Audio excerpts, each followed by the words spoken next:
Hello, my name is Andrea Trigo. I am a fertility nurse consultant, and today I would like to help you open up your minds to the process of egg, sperm, and embryo donation. Even though I am a nurse and I dedicate my life to helping so many couples grow their families, I was a patient first, being diagnosed with infertility at a very young age.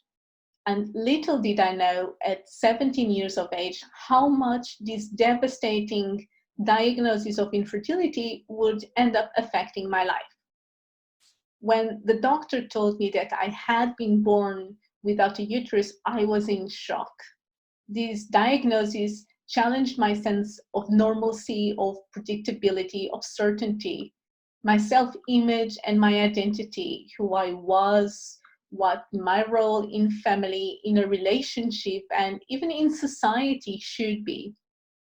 I went through a roller coaster of emotions, but I made the commitment of being happy and overcoming infertility.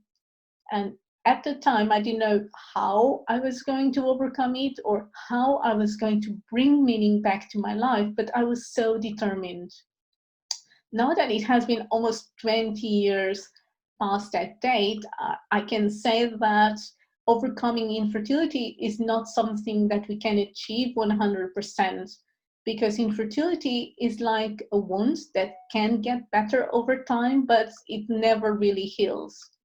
And from that moment of diagnosis, we are changed forever, even if we go on to having connected relationships or if we end up having children, infertility will always be there. So we have a big decision to make of whether we want to live our lives angry at ourselves, at our bodies, at our conditions, or embracing it and focusing on what we can in fact do. My personal experience of infertility is my driving force and the source of my passion for what I do as a fertility nurse and coach. I am aware that infertility has challenged my identity, but it has also allowed me to choose who I want to be. And just like everyone else, I think since day one, all I wanted was to be happy. And over the years, I've learned that this happiness is not about the things that we have. Happiness is about the things that we don't have and how we respond to what we don't have. And I believe there's two constructive ways that we can use to respond to the things that we don't have.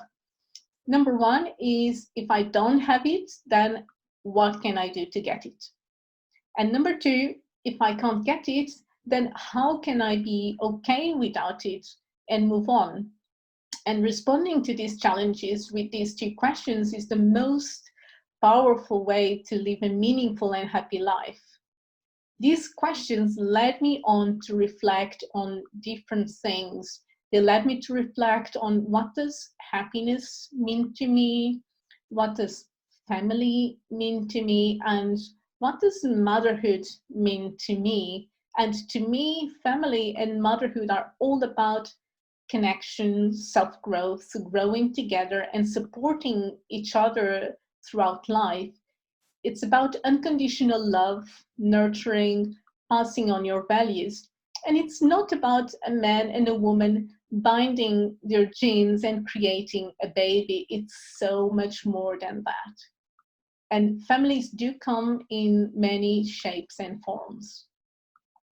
However, when we are faced with the recommendation of egg, sperm, or embryo donation, we may not be as receptive. In the beginning, we may be afraid that maybe we won't love the same way or that we won't connect the same way. But having these doubts is just natural part of the process of grief. We are grieving not having children the way we initially thought that we would. And some of the phases of this process of grief you may even recognize: the shock, the numbness, the denial, the anger, the frustration, and the sadness. These are all part of the natural process, and it takes time to go through these stages and decide if donation is the right path for you or not. When my patients are faced with this decision, I usually explain that the process of grief is 100% natural and normal, and something that we feel is not an option today may indeed feel like a good option in a few months or maybe in the future. And it's important to navigate through this process of grief so that you can make an honest and peaceful decision either way. Now, I would like to share with you some strategies that can be helpful when you are making this decision. I would like you to consider that even though you're not passing your genes, your body still plays a very important part.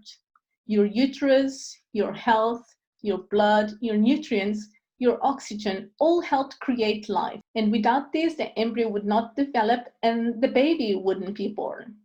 Secondly, if you are using donor eggs, research shows that your genes will have a say in which genes are expressed in the baby and which ones don't. This is due to microRNAs that are secreted by your uterus.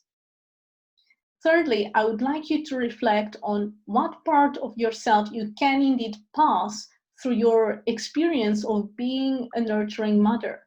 These might be your values, your beliefs, your behaviors, and even your attitudes. I would like you to reflect on the impact of making a decision that can affect your relationship. It can be frustrating and it can be confusing. Couples may grieve at different times, cope, and make decisions differently. And this is, in fact, a joint decision. So remember why you got together in the first place and make your union a priority. You can speak to other people who are going through similar journeys. There are many groups online and face-to-face. And you can find more about these groups on Donor Conception Network and Fertility Network UK. It can also be helpful to speak with a healthcare professional to navigate through the process of grief and create your unique fertility plan. And take the time you need to redefine family and mother images in your mind so that you can ease your emotions and feel peaceful with an honest and genuine decision on the matter of donation. Grieving the loss of this genetic connection and the image of family that you had is just part of the process that involves closing one chapter and opening a new chapter yet to be written, but that maybe will bring you the happiness, the connection, the fulfillment that you have been longing for.